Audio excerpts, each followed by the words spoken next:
Scattano le luci del semaforo contro l'inquinamento a Padova e in tutti i comuni della provincia, tutti tranne 4, Limena, Cadoneghe, Selvazzano Dentro e Maserà, dove nessuna misura sarà adottata. Una linea che non va giù al comune capoluogo, Padova, che siede al tavolo di coordinamento regionale. C'è una questione, a mio parere, di buon governo di base. Di cosa stiamo parlando? Stiamo parlando di tutelare il nostro ambiente, della nostra salute, perché poi si ritorna alle malattie croniche, i morti, eccetera, eccetera. Stiamo parlando dell'aria che non ha confini e anche pragmaticamente stiamo parlando di un cittadino di Cadoneghe che magari viene a lavorare a Padova, anzi molto probabilmente. Quindi che senso ha quando si lavora a livello alto di ministero, di regioni, si cerca di lavorare bene nel proprio piccolo, tornare indietro, ovviamente ne risponderanno.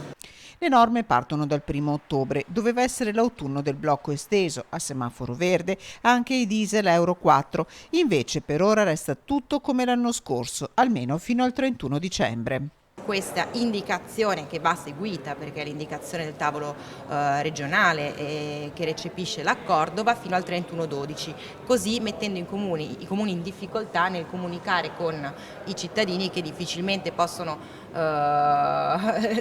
riprendere in mano una situazione noi stessi cambiando i cartelli eccetera eccetera a fine dicembre. Quindi auspichiamo quello che ci è stato detto nei mesi precedenti, cioè che prossimamente i tavoli regionali continueranno per le loro considerazioni, per poter dare un'indicazione precisa. Riepilogando, dal 1° ottobre al 31 dicembre, blocchi per i diesel fino agli Euro 3 e misure di contenimento per il riscaldamento domestico con semaforo verde. In caso di allerta gialla si fermano anche i diesel Euro 4, con l'allerta rossa si fermano i veicoli commerciali.